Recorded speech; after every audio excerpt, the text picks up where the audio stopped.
Hello, everyone, and welcome to the TRL Virtual Footy Show. Here, with Joe Bryan and the Obi and Cookie Talk. And I'm the host of the TRL Footy Show. Now, you can see our guests there. But before we start, I've just got an announcement to make. We at the Obi and Cookie Call and at the TRL Footy Show are volunteers. Each season, for the last 5 seasons, we go to air for 10 hours of live commentary over a 23-week season, uncut and unedited. 2 weeks ago, the topic of the Intrust Cup inclusion of the Mustangs was discussed in a balanced way. We did not sit down prior with any preconceived idea to get anyone offside. After that show, I called Mustangs chairman Frank Martin and apologised on behalf of the team and any content that may have concerned him and the Mustangs organisation. I also spoke to and apologised on behalf of the team to TRL chairman Rex Zeman. Publicly, I again, on behalf of the Obi and Cookie Call and the TRL Footy Show, apologise for any content that may have affected or caused stress to both of these organisations. Yes, there are always things we can do better. We were not up to date with all the facts, and as a positive, the communication between the TRL, the Mustangs, and us as media messengers will certainly improve, and we're going to really be better for the episode. And on to my lifelong friend and co-commentator, former State of Origin player, Terry Cook. How are you, Keith? Yeah, good, Obi.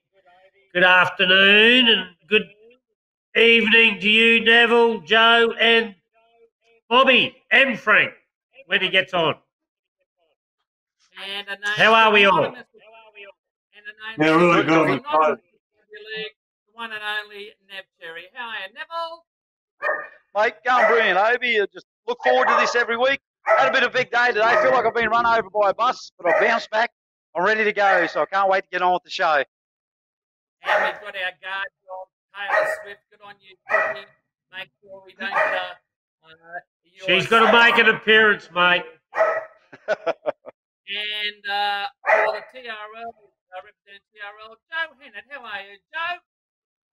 Good evening, everyone. Yeah, good to see you all. And Frank Martin, sitting in for Frank Martin, is now your title, is it CEO Bob Bennett? Thanks. Yep, Bob Bennett, the CEO of the Western Mustangs. And it's everything about the Western Mustangs. And Bob, can you give us an update on where we're at with the Mustangs at the moment? There's currently 27 players from the TRL playing in either the ISC, the HDC, which for you blokes that don't know much about it, it's the Hastings Deerings Cup, or the BRL, which means Brisbane Rugby League competition. There's 27 players currently there. I think someone mentioned 10 the other day. There's 8 players that have left this region and gone and got NRL club contracts. 6 of those players don't have the contracts anymore, but they haven't come back to Toowoomba because they've gone to other state league teams trying to make it in that competition. There's 2 other players that are currently playing ISC.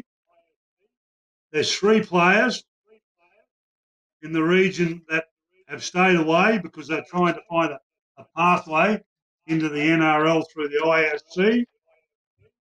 There's 8 more players that have moved away looking for an opportunity to play ISC. And I could just go on with the whole list, and I won't.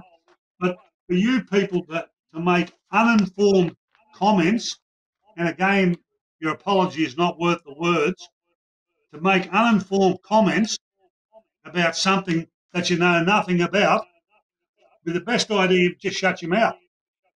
Okay? Because I just think that's pretty disgusting. And the one thing I will agree about, and my brother was in charge at the time, and Peter Nolan was with him, the fiasco of the Broncos as the Clydesdales was a fiasco. And I do agree with another comment where people have said that, you know, you've been hearing for 5 or 6 years that we're going to get in the ISC. And when I came into this job about 12 months ago, I got Frank Martin to come with me because we wanted some credibility. Not saying the people previous didn't have credibility, but we wanted some credibility. We've put a fair bit of work into this, and you've quoted some figures. I love your figures. Again, non-researched. I think you said 3 to 4 million, Cookie. I tell you that we'll get 3 teams in for that. Okay. Yeah. So that's the budget. No, our budget is our budget will be around the 1.5 million mark. The QRL to run 3 teams. To run 3 teams. No, yeah, it will. It will. Okay, the QRL will give us about $400,000 in funding. That may change. We have to raise the best part of 800,000 before they'll even look at us, and we may have to raise more. There could be.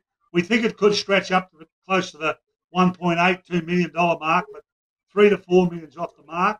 Someone made a comment the other night that we're going to take sponsors away from the. Bob, can I just ask one question on that? Yeah, is that net or is that turnover? No, that'll be net. Net. Yeah, so I was talking turnover, gross, like 3 million, to end up with a net figure of about that figure. Just from my experience, I thought I was on the money about 3 million turnover. Well, the issue is that what I'm saying is we've spoken to most of the clubs, and to say that all the clubs are on board with us, that wouldn't be the case. As Joe will verify, we went to the TRL board meeting some month or so ago. We were pretty transparent. We had a good meeting. You could tell that there's a couple of clubs that weren't real keen, but I know some of the players from those clubs, and they're very keen. They just need a pathway, and there's no pathway in Toowoomba. I've made the comment that the TRL is mostly the biggest and best competition in Australia because it's got 12 teams. You tell me another competition that's got 12 teams. I've done my research on the TRL, and what I'm saying is these players want a pathway, and us not being in the ISC is not going to be a pathway. As far as your sponsors are concerned, we're not looking for $5,000 and $6,000 sponsors. We're going for the big end of town, and most of these sponsors we're talking to have got interest in Toowoomba, but not necessarily Toowoomba businesses. And so we give that pledge to the TRL meeting recently, and we said we don't intend to steal your sponsors. I was just going to go over to Joe. You were going to say something? Yeah, look, thanks, Obi. And look, I completely support Bob on everything that he said there. We had, we had the Mustangs come along to a board meeting where we had all the clubs present. And I must say it was good to see the Mustangs there. It was very refreshing with their approach. They were very open and answered a lot of the questions that were thrown at them. And I think a lot of any sort of negative comments or any sort of negative thoughts were way back in the past. So I think after that meeting, we did have a discussion with all the clubs. I know that Rex rang a lot of the club presidents. I spoke to quite a few. And honestly, I think, there is more supporting the concept than not. And from what Bob is saying is spot on. We have so many players that aren't in Toowoomba, but that are, feel they have to go to other places like Brisbane or wherever else to try and get a career in rugby league. So I think it's our duty to try and really get that pathway up and running. And I must say, I think, the relationship with Mustangs and the TRL board and the Mustangs board is right up there. I think we're all on the same boat around what we want for rugby league.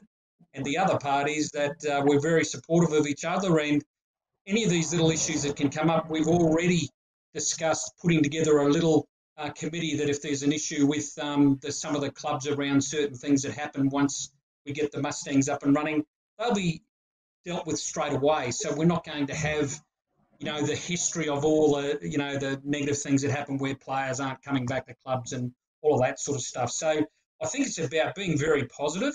We've all taken a hit. The sport's taken a hit with COVID-19.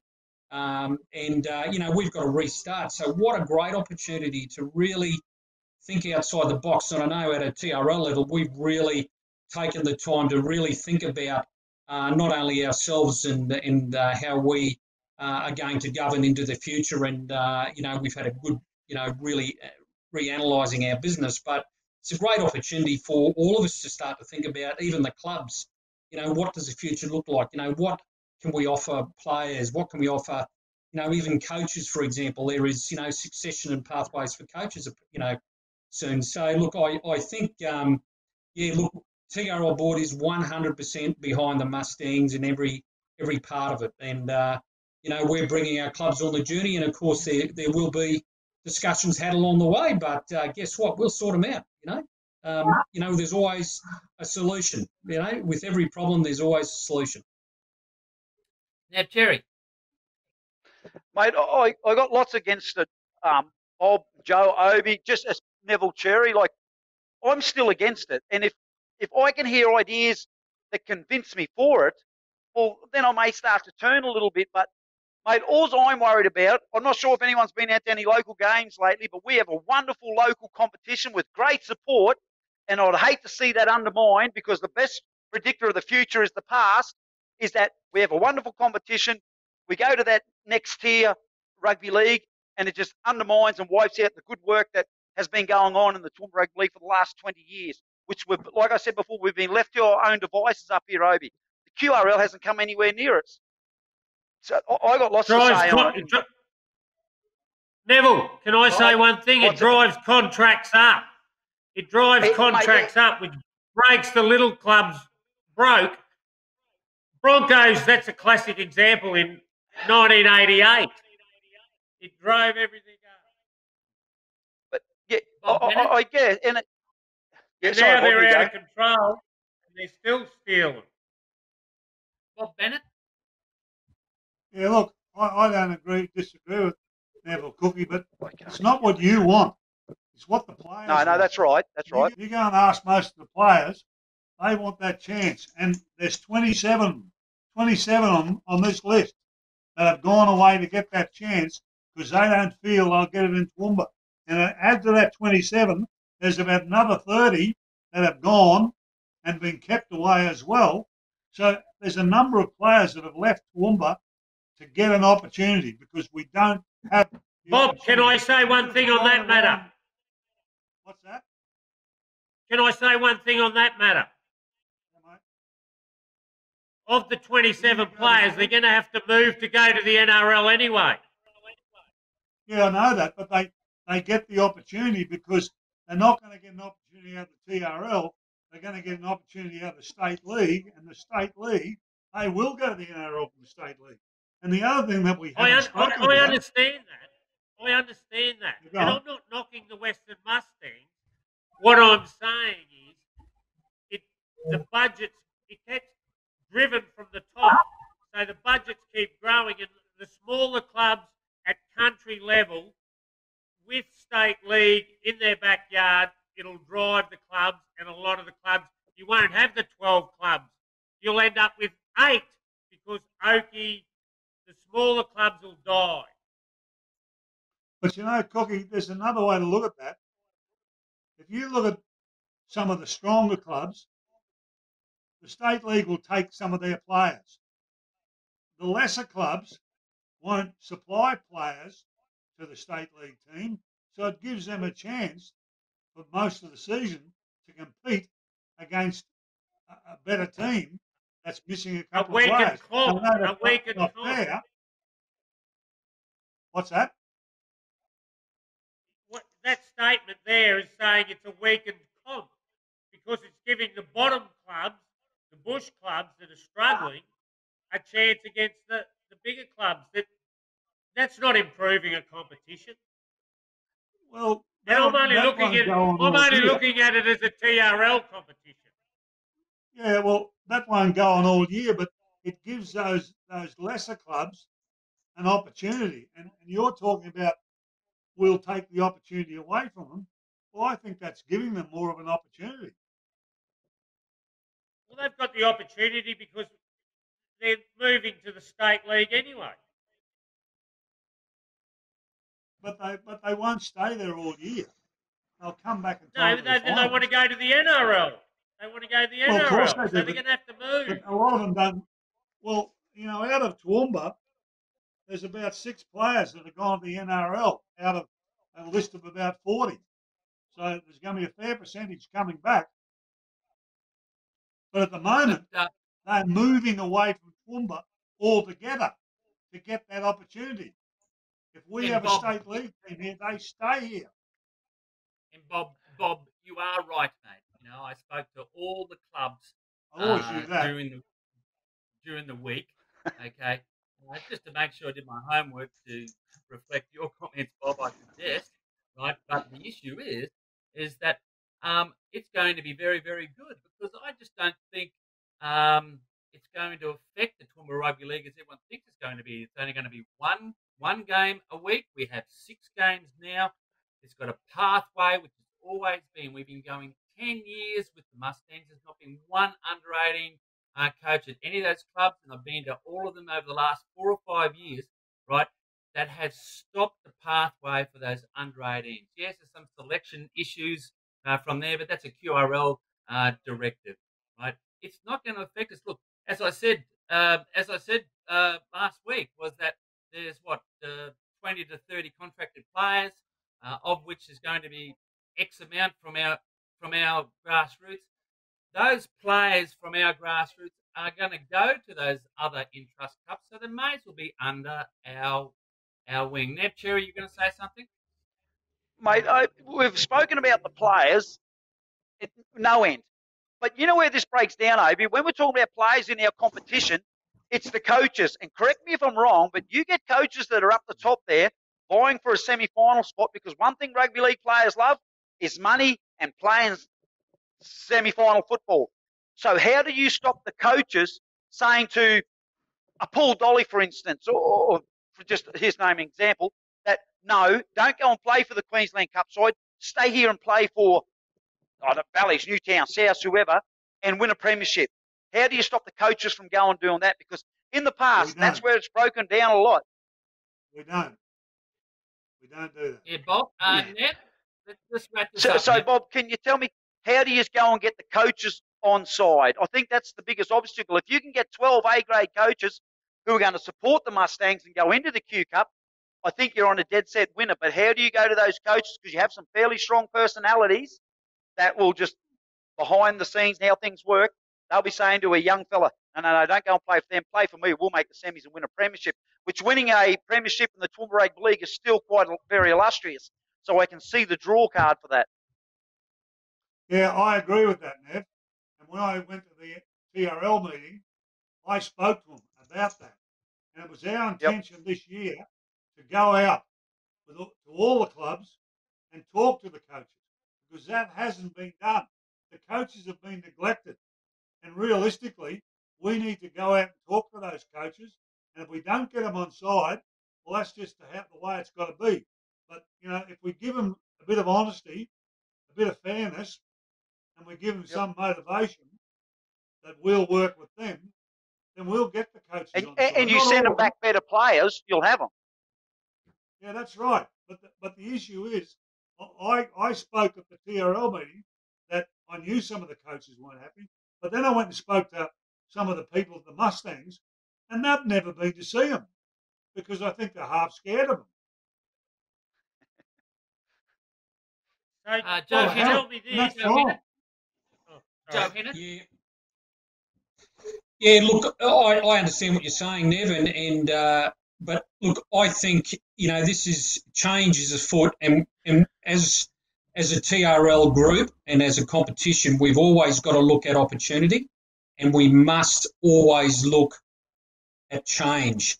And I think in the past, Bob's hit it on the head, there has been no communication between the clubs and the Mustangs, or realistically, the Mustangs and the TRL. And again, that's no reflection on previous boards or anything like that.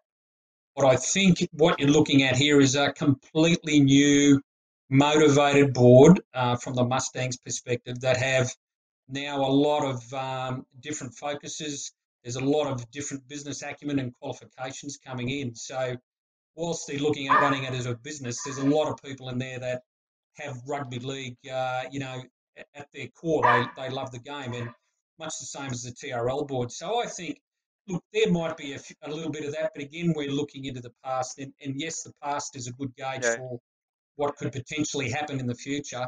But I think if we get it right, communication is always key in these situations. And I think if the Mustangs get that right, they get their guys out, talking to clubs, getting together, talking to the coaches, I think you'll find those barriers will come down pretty quick. Because I think, as someone just said, what the clubs can get out of the Mustangs in having their players upskilled and a different motivation level, but also those players that come to Toowoomba that are looking to have a crack at the Intrust Super Cup. Well, guess what? They've got a really good lot of clubs and a strong competition where they can actually come in and join those clubs and actually play in that competition. So I think, look, we've always got to look at the past as a bit of a gauge, but really, it's a whole different ball game now. We've got different people in the show now, and there's a lot of motivation, and there's a lot of people that really love the game at the core. So I think that's the crucial difference to the past. Okay, well, look, Bob Bennett, I just want to say to you, Bob, we spoke about last week that we were pretty excited, actually, that blokes like Mitchell Carpenter might come back to Pittsburgh and so forth. I believe there was a QRL meeting today about the Intrust Cup players that aren't competing this year and coming back to the grassroots. Give us an update on that, Bob. Well, it's up to the individual players. Some of them are allowed to come back to Toowoomba, and we've got a list we're coming through in the next couple of days who will be back, but some of them are going to stay with the clubs they've gone to, and they'll mostly be lost to Toowoomba forever and a day.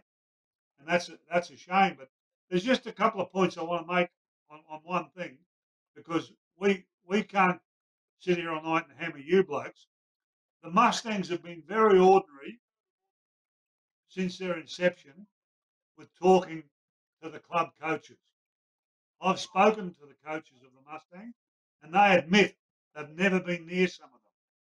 The other thing they've been very ordinary on is taking 30-odd players away from the clubs, and then they don't use 10 of them on a weekend game, or 13 of them sometimes on a weekend game.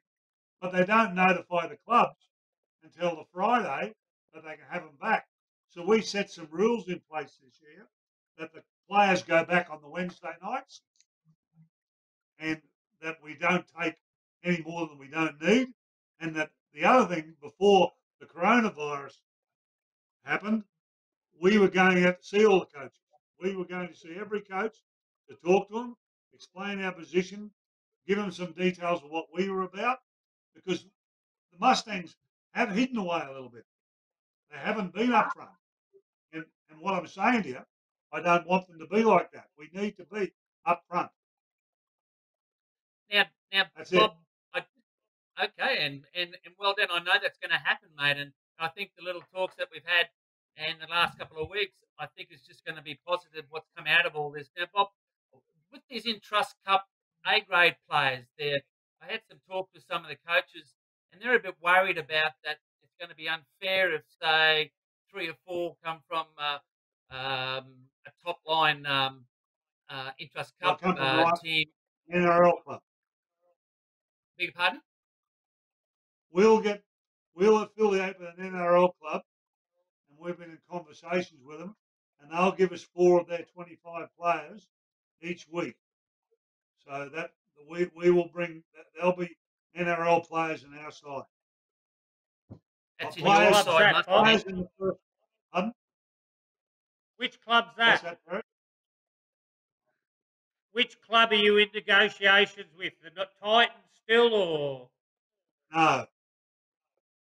No. And the Broncos have contacted us, and there's a bloke at the Broncos I've known for 35 years, and if he told me it was dark outside, I'd go out and check. And it might be midnight because I know how big a liar he is. And so we've spoken to South Sydney, we've spoken to Canberra, and we've spoken to Canterbury. It's all in abeyance at the moment because of the coronavirus, but we moved on to Canberra and they look pretty good because of the club they had here. And we've had negotiations with South Sydney for reasons you could most probably work out. But we went off them a bit because I thought they were pretty average in what they offered. But the bloke who was pretty average was Shane Richardson, and he's moved on. And the bloke taken over from him is very receptive to us. So we're sort of hovering between South Sydney and Canberra and Canterbury at the moment. I've got to get So, in that Bob, what I camera. was going to say, and I'm misunderstanding you. The 4 players that are coming back from NRL, they come back to the Mustangs. What the coaches at TRL level are worried about the Intrust Cup players that are out there this season coming back to Toowoomba and making it unbalanced. Have you heard anything about that? Not really. No, Joe Hennett? No, mate. Look, I've heard a few whispers, but I haven't heard anything concrete. I mean, again, if we restart the season, I suppose that'll open up the gates a bit, and we'll see, if there are some players that are willing to come back. And the other part of it is, are there clubs they're involved with in the Intrust Super Cup going to let them have a run? So we'll see what happens, and we'll deal with it when it comes. And I suppose Cookie and Plus, Toby, plus two of those clubs, that's big logistics to get 4 or 5 players up into our Intrust Cup side. What's that, Cookie? Two of those clubs are Sydney clubs, South and Canberra, like they're based in New South Wales. So I'm talking the logistics of 4 or 5 players coming back into the Intrust Cup for us doesn't give a local bloke an opportunity. Like, I can't see the balance in it. Yeah, Cookie, what I was talking about was the current crop of Intrust Cup players now that have had their season taken away from them, right? And they're going to come back. I'll come to you in a moment, Nev. Is that they're going to come back, Cookie, and may be filtered into the Waddles and the Gundawindis and so forth from the Ipswiches and the Winnamandies and so forth, and that's unfair. But Joe is right. We really can't do anything until we know whether we're going to have a competition, so we can't really address that until it comes. Nev Cherry. Mate, Obi, if they're going to come back into our competition, that can only be a bonus. Like, if you want to be the best, you've got to beat the best. And, mate, if any of those former rugby league players from the Toowoomba region want to come back who's been playing in the Q Cup and want to play here, bring a mate with you. We'll have them up here. They'll see it's a wonderful competition. Hopefully they'll stay and maybe play for the Mustangs down the track. But, mate, I don't think it's like, say, Mitchell Carpenter goes to Pittsworth. Well, so he should go back to Pittsworth and give back to the local community. Look what Travis Burns has done for Waddles out there. The things those young fellas have learnt off Travis, Brett Seymour, Gus McKellar, all these guys, Liam Capewell, mate, bring them back. We'll have them with open arms. And like I said, mate, if you want to be the best, you've got to beat the best. Simple as that. Okay, well said. Now, Bob, what I want to say, Bob, is I want to talk to you about if you've got any potential sponsors in the win. And I suppose we're a bit short on time. Do you want Frank to come in, or you're right to talk on his behalf? I'll let Frank take over in a tick. But as far as sponsors goes, we've got about 5 or 6 that we've got in the wind, and we're talking about $120,000 sponsorship. But I don't wish to name them, but some of them are big multinational companies. You could guess that if we get Ackland Mine going back out there, we'll be knocking on their door. And the other thing is, there's 2 multinational companies that I'm presently in the speaking with, and there's another company that will come through the Australian government that has got some potential as well. So there's a lot out there, and through a lot of the people we've got with us now. We've got a lot of experience. We've got a lot of people that know what they want. But I got to tell you, sponsorship's pretty hard to get at the moment, and getting $110,000 for an under-18 and an under-20 side is pretty hard to do. We had a game lined up at the Athletic Oval a month or so back where we were going to invite some high-profile sponsors, and it was all called off. So that went out the door. The other thing is, I just want to mention, and then I'll finish. I'll shut up for a while. We've been to Roma.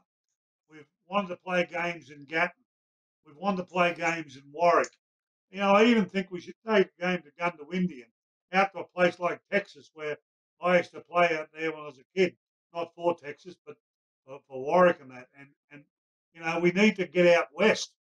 I mean, I know Matty Schultz has spent some time out west. I know there's some teams in Roma, a female team that call themselves the Mustangs, but overall, it's just not about Toowoomba. And I know you're all worried about Toowoomba, but we'll pick up some players from out west as well. And the best part is we have a good university here that they can come and study.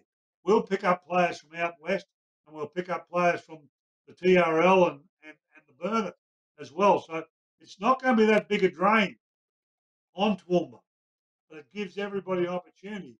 And I don't want to discriminate against one team or one region. I think it's all about rugby league. And sometimes, Obi, if we played in Gatton, we'd mostly give you a game. Not that I think you can play very well, but we'd give you a game down there because I think you're half popular down there. Oh, no, I don't think I'm half popular, mate. Everyone's up me at the moment. You know, the phone's been going hot the last 2 weeks. I just want everyone to get in line and say, right, it's time to get up, Obi. So I'm a bit punch drunk, but we'll live another day. We've been out to all their games and they're voluntary, and we go and do all these stuff, and we have them on. We have segments about Mustangs. We're doing just fine. So I'm going to let Frank come in. Rightio, thanks a lot, Bob. We'll get Frank coming on now.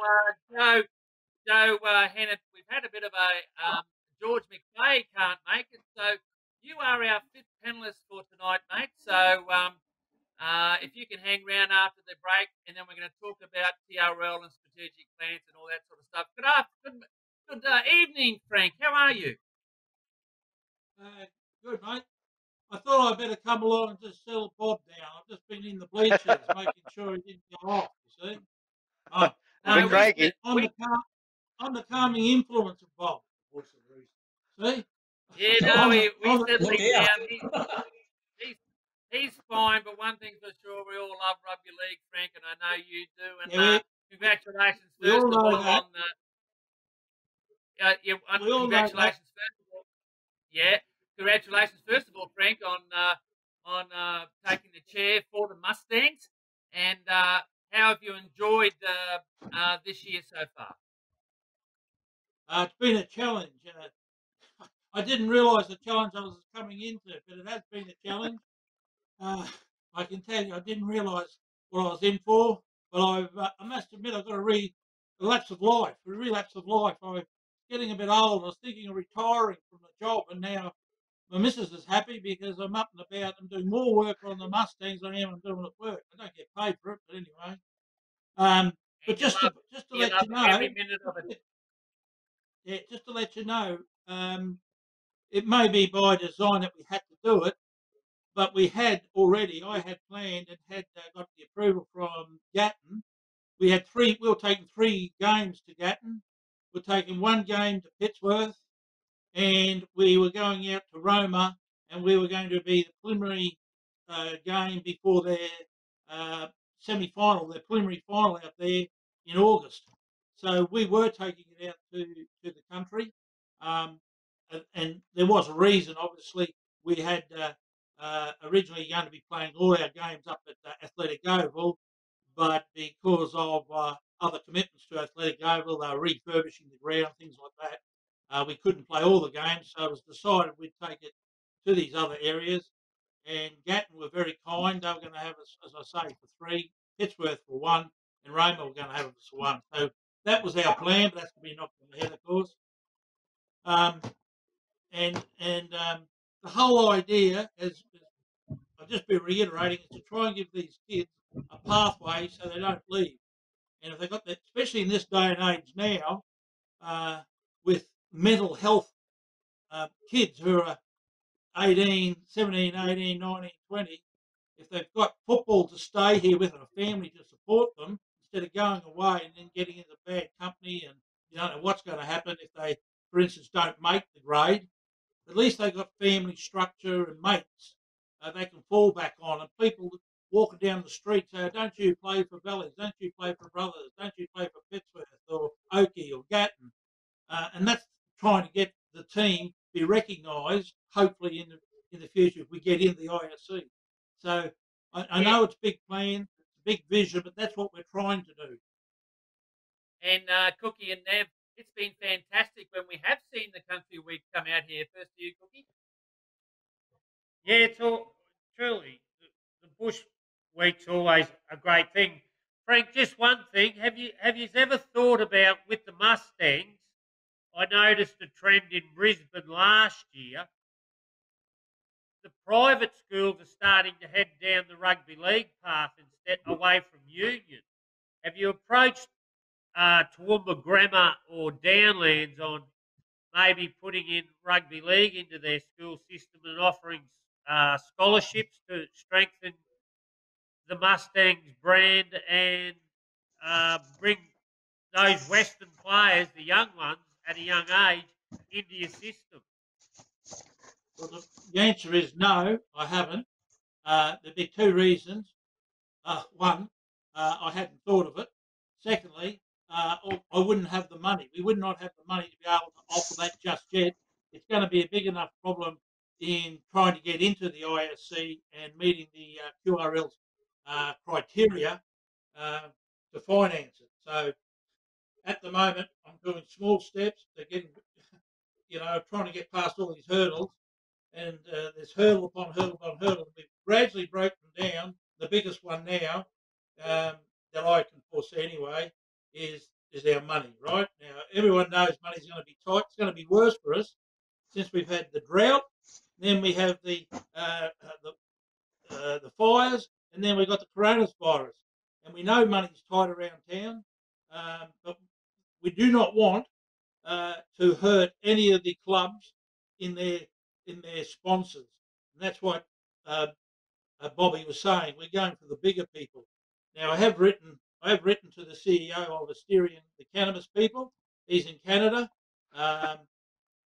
That'd be it's medicinal cannabis, not the hoochie coochie stuff that the kids would get onto. It's medicinal, and they've just signed a $400 million contract out there at near Wagner's. They've got it all set up, and that was just for the building.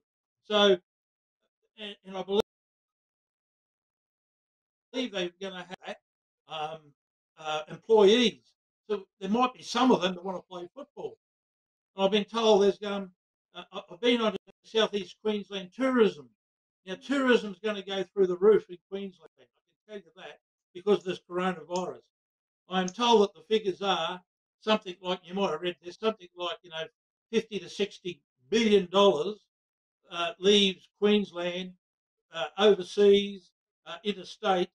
And if we can keep just 10% of that in the state, there's 6 billion. If we can just get a small bit of that visited Toowoomba, and they came up, for instance, and watched the game, and then went down to Stanthorpe, went out to Warwick, went out to Roma, went out to Kingaroy.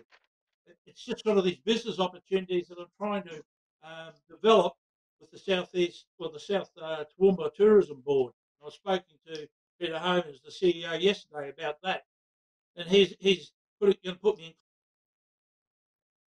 contact with Did you realise that there's big opportunities down there? They're going to open a big wind farm, apparently, building big wind farms down Warwick, Gundy Way, that sort of stuff. They're talking hundreds and hundreds of workers to do that.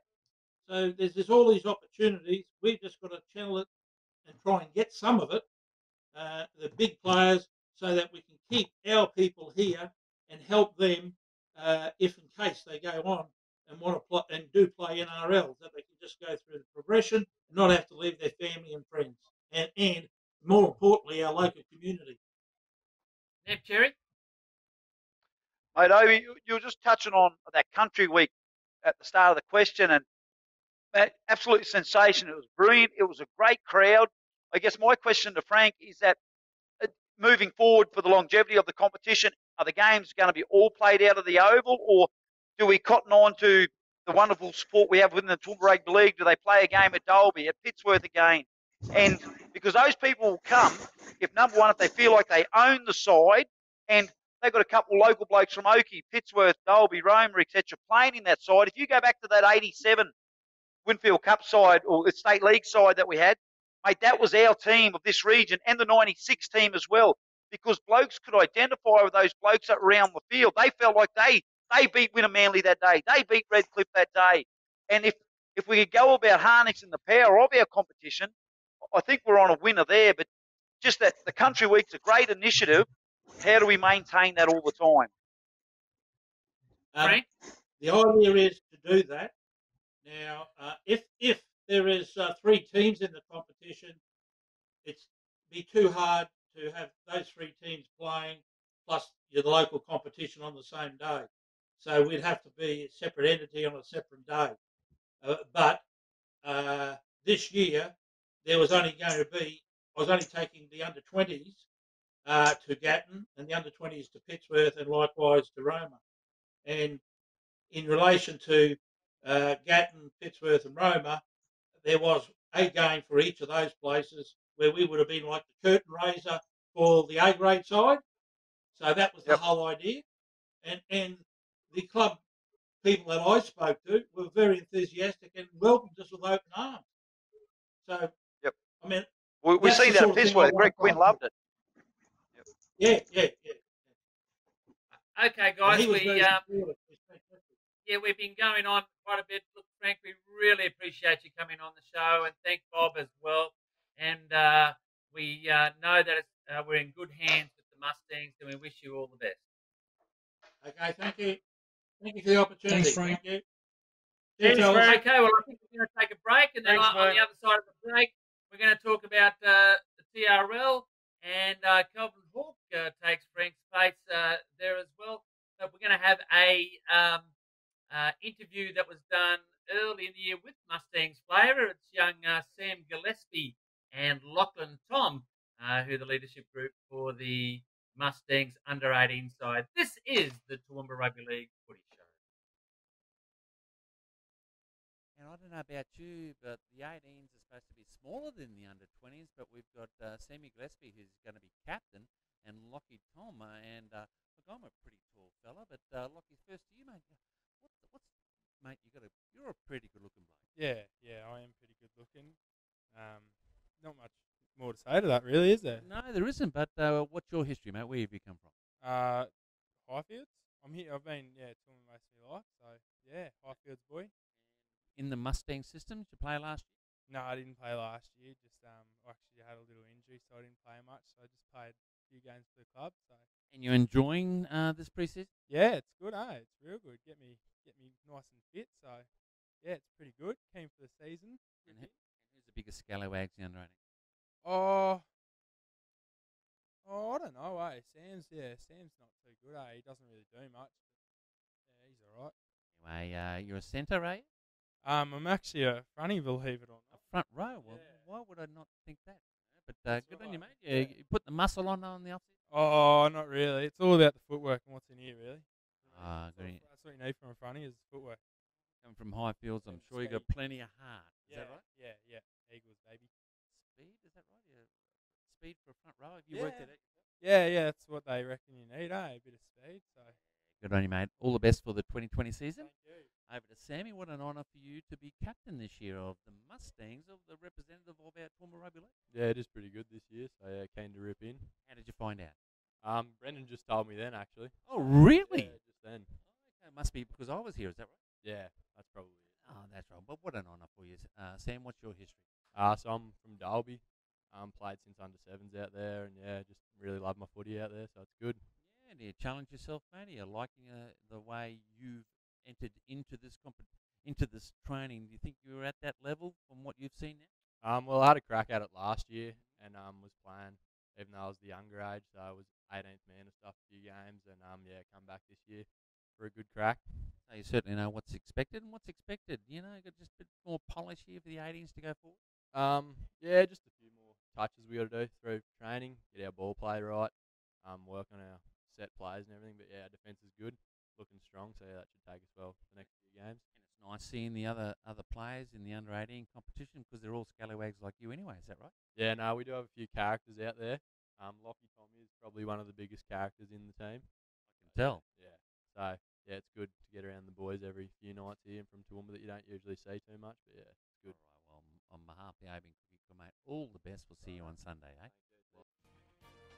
Catch up on all the latest news, sport and entertainment from around the region on Toowoomba's own online television station, PTV Channel O, home of the TRL Footy Show. Find us at ptvchannelo.com or take us with you by downloading the PTV Channel O app. Discover a whole new world of entertainment at www.ptvchannelo.com.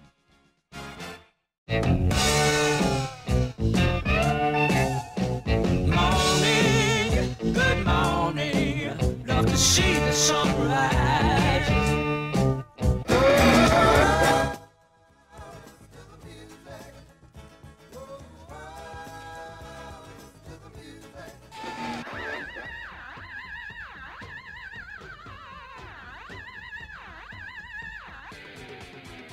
Crazy Kevin on the radio.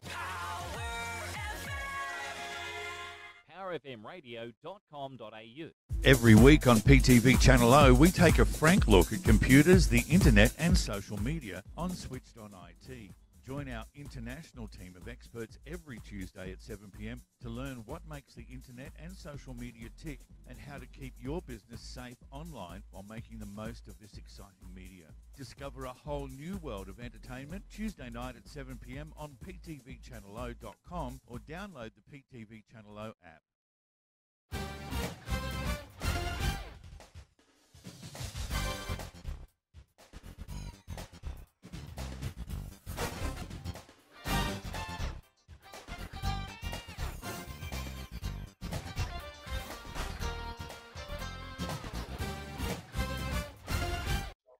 Yeah, well, that's an empty chair where Frank was, but that's why we've got Calvin Hawke and my long life friend and fellow commentator, Calvin Hawke. How are you, Calvin? Yeah, good, thanks, Doug. That was interesting conversation. What was that, mate? Calvin, how are you, mate? Just listen to an interesting conversation. And and look, thanks for joining us for the second part of the show. Now, Joe Hannah, did you get that text of those isolation questions? What was that? I sent the boys some isolation questions that we did last week, and I texted them to you. Oh, no, mate, I haven't got them, but hit me with them. Well, we'll do it at the end of the show, but here's the questions. Don't answer them. Apart from Fotty, what do you miss most about in isolation? That's number one. Number two, when was the last time, Joe, you cried watching a movie or a TV show? Okay. And the funniest teammate as a player and or you're involved in the rugby league land can be anyone. If you can remember a funny innocent incident or habit there, that would be great, Joe. So have a think about that. And look, over to you, Cookie. Fairly, at times, fiery discussion in that first part. Oh yeah, mate. That's what rugby league's about. That's what the game was built on. That's why it became professional back in 100 years ago. So don't get me wrong. I'm all for the Western Mustangs, but it's there's a lot of questions. There's a lot of, as Joe said, there's a lot of pluses, but there's a lot of things that they have to work out on. A lot of challenges ahead, and if everyone works together, we'll go a long way.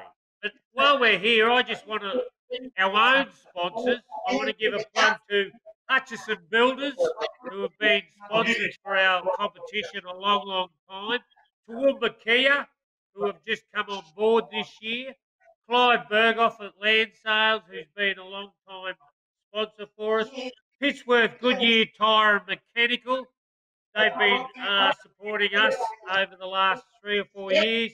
S&K Drilling, Stevie Reynolds. Bottle Mark, Blast from the Past. We'll have to have an episode back on that soon. CNR Concreting, Nutsy and Mickey Jockimson.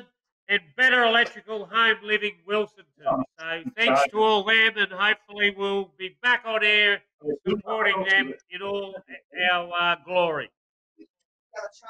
Now, you're like a bobbing head, mate, so stay still. I can't. Sorry. I'm getting dizzy, mate, that's for sure. Now, Kelvin, you listen to the Pat first Taylor, part. I'm texting and drinking. Kelvin, you listened to the conversation. What were your thoughts? Yeah, I'm all for that. Like, I've never been against them. I think I'm a bit like Nev, though. There's a lot. I think it's still a long road down, along the way to get there. And I think the virus now has put them even further back. I think money's going to be a lot tougher. And I know, as Bob was speaking money before, and said something like $1 million or something, or 1.2. The TRL's 400,000, but it's still a lot of money to raise, isn't it? That's the way I look at it. Oh, if we can do that, then it's not going to. It will be for the benefit in the long term, I think, of the clubs. But I like the idea there. I know, you know, boys, what I'm like. I think they should be going right at the dog. They should be the side that we support. Yeah, that's right. But we've talked the Mustangs. Where is it? We've talked the George, you got Mustangs up me to last death. week? So let's move on. And Josh Adakar and Lachlan Mitchell have really taken to another level, Ned Cherry. Mate, crazy. Why would they do something like that? Mate, they are role models in the community, Obi, and when you want to go and get $1 million a year or $800,000 a year, you do have social responsibilities to young people. And mate, that gets back to, Obi, what I've said before. Like, why do they think they're above everyone? I just don't get it. Like, they are role models. People look up to them, and do they think they're above, number one, people's health and the law? And, mate, I reckon wipe them out for the rest of the year, Obi. And Cookie, a lot of sponsors are saying that the fines didn't fit the crime. They reckon they got off pretty lightly. What's your thoughts? Well, boys are going to be boys, rugby league boys especially. I'd be blowing up at the mates. I would have confiscated all phones before they had to come on the property. That would have been my first thing before you got through the gate to go to the highway to hell or whatever they were doing. Get rid of all the phones, no photos, no nothing. We're just out here being boys. So, you know, money's no object to those sort of blokes, especially those two, because they're both Origin players. So, you know, I don't think it'll affect them all that much. But as Neville said, and Gus Gould, I think, said the same, they should be wiped out for the rest of the year. But, you know, they are rugby league players. And But they Melbourne put the competition in jeopardy. They'd out getting a test jumper, Cookie. Well, yeah, both of them. They'd be striving for that this year because I think there's a tour this year, or at the end of the year, isn't there? English World tour Cup, or yeah. World Cup. Yeah, so I'd say they'd be wiped off the list now. So and Kelvin Hawke. Anyway, now we make mistakes. Now, Kelvin Hawke, the Bulldogs aren't immune to any trouble, given that they've had two that they've sacked already. They got fined $750,000 for their Mad Monday, and they've dropped points before. So, how can you support a club like that? And give us your comments on Adakar. This morning, and I do it quite regularly. There's a radio station that I message into, and I put this issue this morning. I think it's a fair argument. The two Bulldog guys did nothing wrong. Maybe it was morally wrong. There was no illegal stuff in it. They get their contracts torn up. these two guys who blatantly flouted the law, flaunted the law, they and really laughed in people's faces, they get a slap on the wrist. I just don't think, as you say, that the crime, they put in jeopardy the whole competition, I believe. Good point. And Good point. they get what? Yeah, well, it's just like $5 fine to them. Isn't it? Yes, I just think, and as I say, I messaged into this radio station, and it did create a conversation, and they kind of agreed with me too. Your thoughts, Joe Hennett? Oh, look, I agree with what everyone's basically said. I think it, in this day and age, I mean, social media, there wasn't a lot of brains sort of taking your phones and taking photos, but anyway.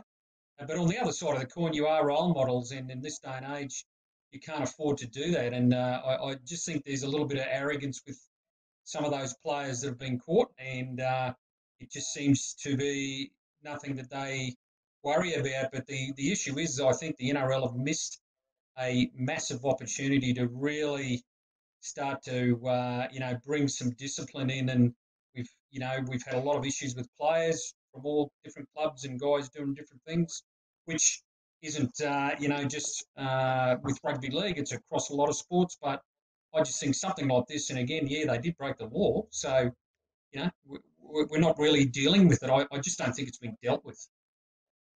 And Joe, you've been working very, very hard on how we're going to look post-virus and getting prepared for a season should it eventuate. And you've been doing strategic plans for the TRL.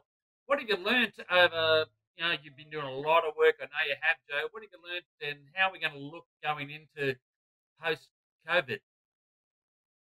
Yeah, it's a good question, Obi. Like we started the season all sort of pretty pumped, and a few of us being new on the board, and, we're busy doing draws and getting all that sort of stuff sorted. Next thing, the competition's closed. So we basically sort of went into, I suppose, a bit of an emergency mode, and we had to really sit down and focus our attention on really responding, looking at what the crisis was doing, how it impacted the game and things of that nature. So a lot of our early efforts this year went into that. And but now that we've sort of got dates and everything sort of settled down a bit, it's been a really good opportunity. We thought as a board we would take the opportunity to really sort of have a look at ourselves, have a look at our, our financial situation, as well as future viability of not only the TRL but the competition. Have a look at the competition itself. Like, it's great we've got 12 A-grade sides. Can we hold that into the future? I mean, you've got to look at the Mustangs coming in. Do we need to make a little bit of change?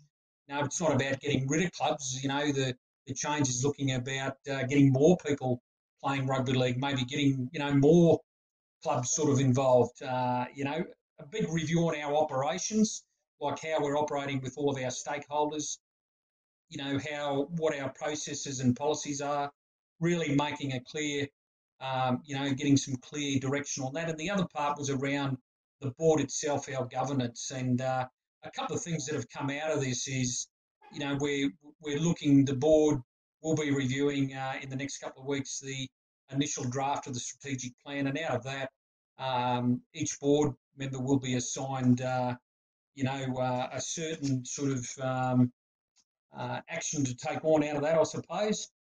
Something along the lines of, looking at, the governance protocols of the board.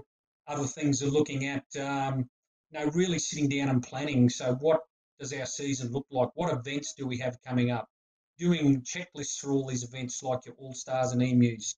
And with all the planning comes, what then can we offer to sponsors? What do we need to do differently to attract sponsors? All that sort of stuff. So we've taken the opportunity to really, I suppose, tip it upside down, throw everything out, and really have a look at where we can change to really make it better. And then we can get out there and bring our clubs on the journey with us.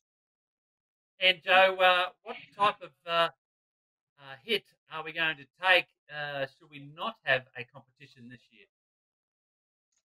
Well, just initially on, we did a financial analysis about a month ago when we really pulled it apart. And you look, just quickly off the top, we're looking at about $85,000 to $90,000 hit on income straight.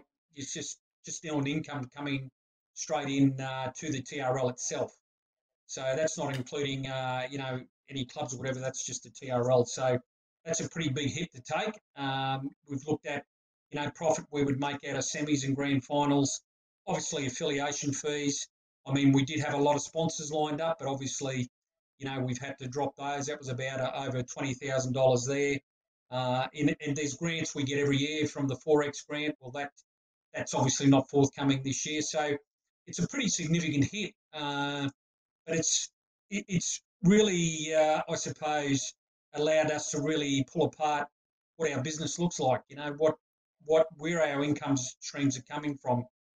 Do we need to? How do we maybe generate some more income streams? What do we need to do differently to potentially reduce costs and help clubs earn more income? So it's been a really good process to go through. Cookie? Yeah, just on that comment that you broached, and plus with the Mustangs and NRL and the whole, I remember back playing for Gatton, and I was transferring to Bow Desert, and they had to pay a transfer fee to Gatton because I'd been a player there for so long, and the QRL used to operate on a transfer fee, even to Sydney, I think, because they were the cashed up poker machines. Have we ever looked at going back to that system, like the English system, basically, where we go back, where a junior club, they potentially play him right up to 15, 16s, then he goes into the Mustangs, then he goes to the NRL and makes X amount of dollars. What about we go back to the old transfer system where the junior club gets rewarded? What do you think, Nev Cherry? Oh, sorry, over to you, Joe.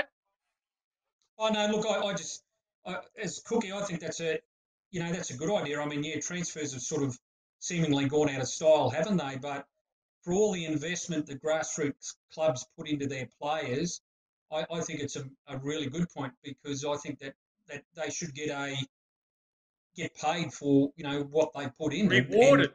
And unfortunately, as we've seen with the COVID-19 and the impact it's had on actually the NRL finances, and really uncovered some issues there. I mean, what a great way to start putting football actually into grassroots, not Queensland Cup and New South Wales Cup, but actually get it below that level and actually get it back to where it is. I think that's something that could be looked at for sure. Nev Cherry?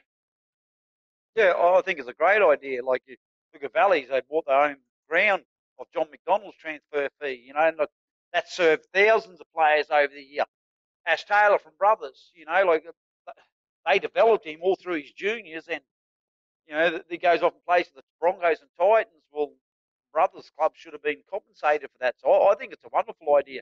Joe, just another topic I'd like to raise is that, do you think it's time we go to $10 admission fee? Because you're getting 3, sometimes 4 games, especially if there's a girls' game. Is it something the Toowoomba Rugby League will look at? That's great value. $10 to go and watch 4 games of football, especially when costs are going up everywhere else. Mate, we're the lowest sport money-wise that we need the most. But, I think when you look at other player fees for hockey, netball, Aussie rules, etc., it's still really quite a cheap day out and a quite cheap sport to participate in. Totally agree, Nev. And that's absolutely what we're looking at. We're looking at everything down to fees coming into grounds. I mean, that's an easy way to sort of lift a little bit for clubs, a little bit more money in the tin. Looking at affiliation fees from a TRL perspective. Just really looking at the costs. Absolutely, we're looking at all that, and that's all part of this strategic review. Really looking at all of that, because that probably hasn't changed for quite a few years. And really, $8. Yeah, it's a bargain. Sorry, Joe, $8 Especially like you said, we got absolutely. And and if we be a bit smart, like again, reviewing the competition, why couldn't we look at doing things differently, having a couple of double headers of A-grade sides and things of that nature? You know, we can mix it up a bit. That sort of stuff, you know, we've got a hell of a lot of feedback from different clubs with different ideas, and I've always been one, like, we've got some fantastic rivalries within the TRL. We've got some fantastic clubs and players, and, you know, if you've got a double header of some pretty big hitters, I mean, that should certainly bring a lot of supporters in. So it's again, this is all the stuff we're looking at. How do we do it differently? You know, let's shake it up a bit, you know, and it's about bringing, I think it's about, from our perspective, rebranding the game a little bit, rebranding ourselves and getting that community interest back. And again, once you get that, hopefully that'll then spurn on the local sponsors, because there's people going out there. So, you know, it's all about that. It's all about being positive, and it's all about really getting our game back to where it should be and where it was, say, 20, 30 years ago. And Kelvin Hawke, I do believe that the transfer system, with all due respect, Cookie, or the transfer fees are still in place, but they're not enforced because the clubs touting the talented players. Like Intrust Cup, for example, if they ask for that transfer fee, then they're just going to go to another club because they actually are not enforced to do it. Kelvin, do you think is the transfer fee still around, or when was the last time you heard of it? Oh, no, it's a long time ago since I've heard of them, but it's a real good idea. But I'm a bit like you there, rather over. That's right. If it's got to be all in or not in, because you can't have the club going to Joe Blow and saying, we want you to play for us, and his club putting down their foot and saying we want the transfer fee. But we'll go to the next one, and they don't worry about a transfer fee. It's either got to be it's in or it's out, and I think it's a great idea. And Cookie, there was quite a few others from Gap through the years. I think Michael Luck was one that he was probably one of the last ones. He didn't get anything. He never played senior football in Gatton, but the juniors got something from Michael, and it's a great idea. I think bring it back, but that's got to come from the top, hasn't it? It's got to be the NRL filtering it down. Yeah, it does. And Cookie, yeah, it's right. It's a good idea because, as we've seen, you know, like it's like pulling teeth to get money from the top down to the grassroots. Don't you agree, Cookie? Yeah, and it's only there for their beneficial, because otherwise we're losing them to other sports. So I know soccer operates on stuff like that. So they're always feeding the grassroots all over the world. So the rugby league itself really has to have a look at itself. Why the grassroots more so is probably struggling. That's why they brought the girls in. But really, we're talking about the men's side of it that funds virtually the whole game, basically. Ned? Mate, just going back to what Joe's saying there about looking at stuff again and restructuring things, like he's a brother's man. He's been out there. And you look over at the hockey club, well, that's a sport where people can go to turn up to contribute.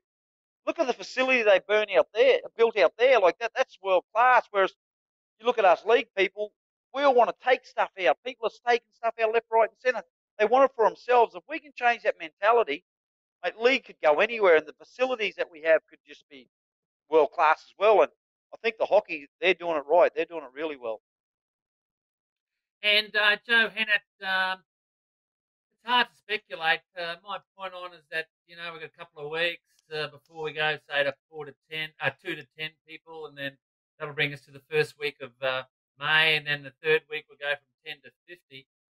Look, realistically, I can't see the competition starting at the 6th, and I know that we'll look at going to July, and then I know the favourite is going for the one round and go bang, and then certainly the grand final would be pushed back to October. But the directive would really have to come from QRL, because they're the ones that are going to say, okay, it's all in. Don't you agree, Joe? Oh, look, absolutely. You know, they're the ones at the forefront. They're administering our game, and they're the ones that will be talking to the politicians and, you know, getting all the the ticks where we need to get the ticks. And as soon as we get their directive, well, like everywhere, we can then start to look at the competition. But, we've got, I think, 3, 4, probably 5 different scenarios there around what the competition could look like, when it starts on a certain date, when we know how far we could take the grand final out, et cetera, et cetera. But again, it's only speculation at this stage. We're really hopeful that we can get off the ground.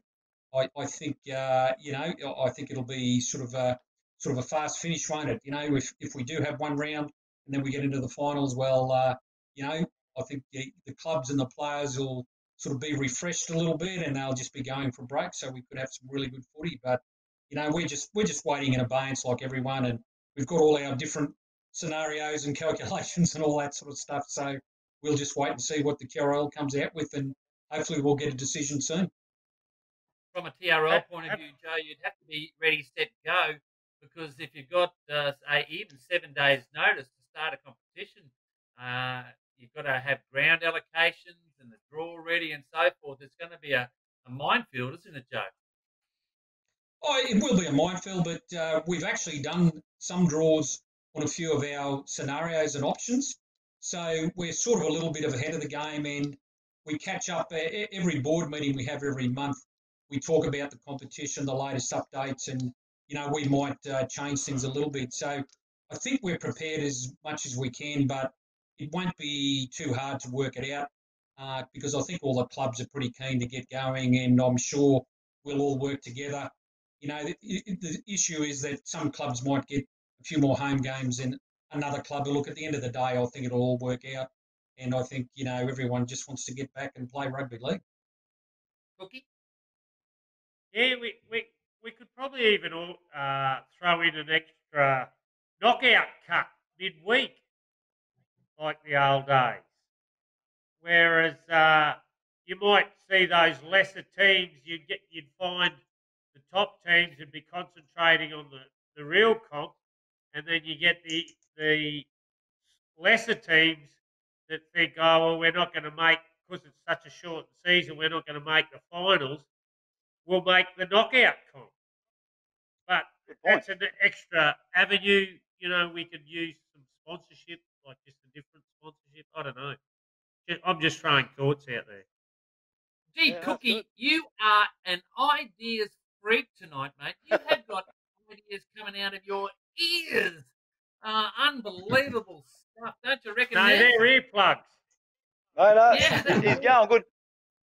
One thing I do know for sure, but once the competition starts up, I think we're going to see some of the biggest crowds we've ever seen, because people are just going to want to get out and get back to the footy. And mate, I certainly really do hope that we get 11 games in before the semis. And Joe, is there how far can we go into the year? Can we go like to the end of October, early November at all? Or? Yeah, that's been talked about, Nev.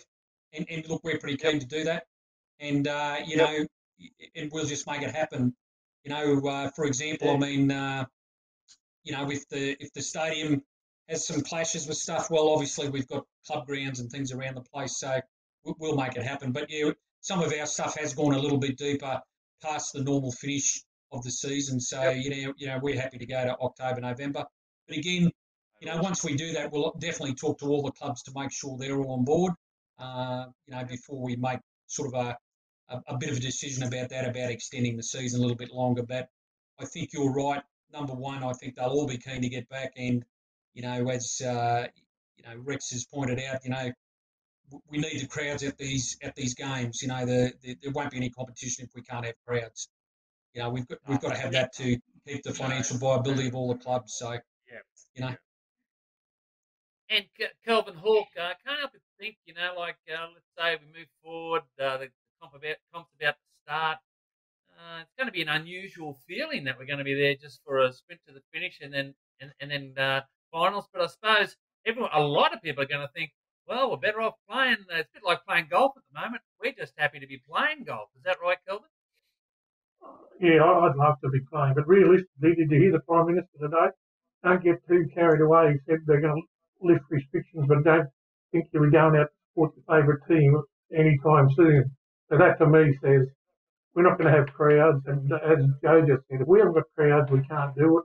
I think I'd like to, if we're going to have to push back too, a lot of clubs have got cricketers who play cricket, and that could be seen as a bit of a clash if we're going back into October or mid-October or something like that. And also, well, for Gatton, for instance, you'd have issues with the ground because, as you know, Cookie, we have some discussions, probably not as heated as the one before, but we do have some discussions with the cricket club on using the ground. So there's a lot of issues that come in, but I think one of the main ones is a lot of players in our competition play cricket as well. But I love football. You know me. I don't miss many games, but I just worry that there won't be any. I don't think we're going to get the crowds. I really don't. Okay, well, we've had a long show, and I just want to get on to the isolation questions. First of all, what am I missing the most about isolation and footy? Well, I love going around to all the clubs, and I'm missing the interaction with all the clubs who look after the OB and Cookie call fantastic. The last time I cried at a movie or a TV show, well, I think I cry most of the time at Ned Cherry interviews, so that'll do me. And the funniest teammate I've ever had, I just can't think of that one, but Cookie comes to mind because he's so gullible and he's got the saying Kilimanjaro or something or other when he wants to finish an argument. Yeah, good on you, Cookie. Okay, Cookie, your answers to your questions.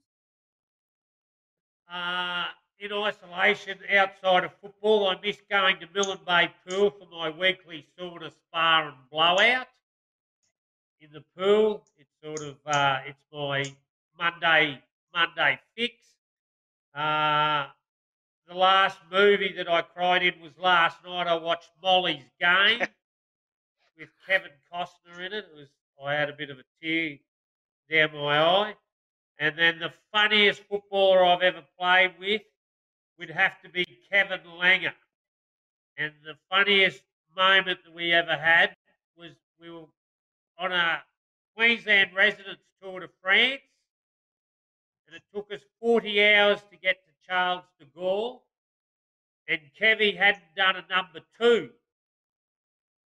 So anyway, our domestic flight down to Toulouse or Montpellier, I'm not sure where, we were delayed another 3 hours, and then we finally get on the domestic flight and get cracking, and Kevy went for his number 2, so it was 44 hours, and there was no toilet paper in the look. So the hostie had to the door and get the hostie to get him some toilet paper, and the next thing she's going through the whole cabin scent, and from that point on he was called Pepe Le Pew. Over to you, Ned. Your questions, well done. Mate, yeah, the thing I miss most, Obi, is obviously the people, like-minded people going out to all the clubs as yourself, and just the personalities you meet and the people in the crowd and that. Just, I love talking to those old fellas about the footy. It's good for your soul. So I miss that. Mate, A Star Is Born, I reckon, sensational movie. Shed a little bit of a tear in that. That was quite sweet. And I reckon the funniest bloke I ever had to do with footy was Mark Flint, the old Newtown halfback, because half the stuff that he was telling you, I'm thinking to myself the whole time he's talking, do I really believe what this fella's telling me? And I don't know. I think he might have been full of crap or something. But anyway, they were great stories. So I just tolerated and let him go. So Flinty was a good man. He was a funny man. So, mate, that's my questions. Kelvin? Yeah, well, the thing I miss going down on Saturday mornings and getting all the horse information, our tips down at the TAB and having a chat, and you come away with heaps of specials. Not many of them win, but I love doing that, and I certainly do miss it. Barbara reckons I've got to track form backwards and forwards, but yes, that's what I miss. Movies, I try not to cry in any movies. Probably the one that gets me closest to having a tear is at the end of Erin Brockovich, when she comes to the sick woman and says how much money that company's got to pay her. So that's probably the closest I get to a tear in movie-wise. And it's too long ago since I played, I think, to think of me funniest part. But I'll tell you a funny story. Oh, you might even remember this one. We were playing, I think it could have been Pittsworth, at Carl Park a long while ago, and we were giving, I'm thinking it was Pittsburgh, we were giving them a hide anyway, and a couple of our own blokes got into a blue over a goal kick. I don't know if you remember it, Obi. I don't know if I mentioned the players, but mention them. The guy who was kicking, mention them? Okay, it was Daniel Henry, a guy from Sherbrooke, and the other guy was Gordy Buzzer. And Daniel Henry kicked probably 10 or 11 goals. 10 or 11 goals this day. He never missed one. Gordy thought he was a crack kicker too, so Gordy wanted to kick. And they really come to blows. And actually, Rick Carter was repping the game, and we only just talked about the other day with Dominic. Rick still says that's one of his funniest things too, yeah. So it wasn't funny at the time. It was probably embarrassing, but when you look back on it, really, really funny. Joe Hennett, at short notice. Yeah, mate, look, what do I miss about isolation? I actually miss those Friday afternoon sessions or, those quick beers, catching up with your, with a few people, either from the footy club or from work and, doing the raffles at the pub and things of that nature. So, that's what I'm missing, and I can't wait till they reopen again. The last time I cried watching a movie or a TV show, it's probably most of the 90s, actually, when the wonderful St George Dragons lost 4 grand finals. I wasn't really happy during that decade. And the funniest moment or involvement in rugby league, well, the one that comes to mind is me. I was when I was involved with the juniors, I decided to do a referees course, and I was, refereeing, the under 9s, 8s, 10s, all that sort of stuff. And funny, Kelvin, you mentioned Rick Carter. Well, he came to do an assessment on me, and one of his questions was, what happens if the football blows up? And I just said, well, you go and get another one. And I failed because apparently you've got to stop, blow a penalty, someone's got to stand there, and then you get another ball. So, unfortunately, that was the end of my referee career, because I thought, you're kidding, mate. I'm only refereeing under 9s and 10s. Who cares? But anyway, that's how it was. I've got a couple more for you. Barry Hicks was a scallywag in his time, and I remember he ran on the field and hadn't even kicked off, and the referee sent him off for some reason, and he hadn't even had a tackle. But another time, I was always fairly gullible, and Peter O'Callaghan was our coach, and you remember this one, Kelvin, and we do our sets going up the field and go 1, then you play the ball, go again, 2, right? Now we're going out the backs, and they give it this flying O'Brien, and he go 4, and I kept going. He said 4, Obi. I kept going and going and going, and I did this great big swan dive right at the end. He said, "What are you doing, Obi?" He said, "I thought you said score, not 4." So that's what happened to me. So look, your last day, Neb Cherry. I just can't wait for the footy to come back, Obi. Same thing every week. Count down the days, the minutes, and mate, just the beauty of, say, with the Mustangs, with us, with everyone that come on tonight, at the heart of it all is we all love rugby league. We all love this region. We just want to see the best for our young players to come through. Interestingly, Obi, those old photos I've been putting up, and mate, the similarities. You see an old fella at the footy. He was one of those young fellas playing for Pittsworth in '76, or Valleys in '81 or '82, and just the similarities between everyone. And mate, we all love rugby league at heart, so we keep our chin up and keep chugging along. Well said, Kelvin Hawke.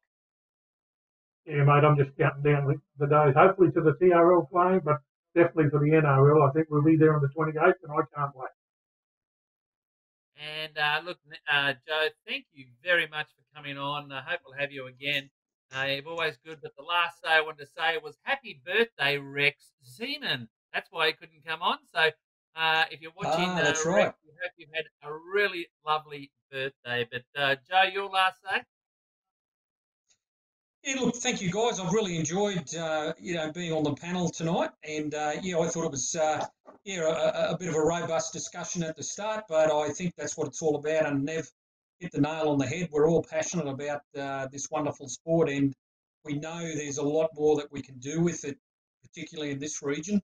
And we're coming from a very strong base, so I'm looking forward to, really, making a difference in my time on the board, and hopefully, we can get the competition back. And if it's not back this year, guess what? 2021 is going to be an absolute monster of a season. Next week, we're going to have a couple of presidents. I think Greg Quinn, and I don't know who else we're going to have there. And then of the players, we're going to have some players on, and we're going to talk about how they're coping with this Corbett season before I. So it's goodbye from me. And for the last say, over to you, Terry Cook. Yeah, good night, everyone. Happy birthday, Rex. I hope it's a good one for you. I hope you've had a great day. Always look after your friends and family. And rugby league football, greatest game of all. See you next week.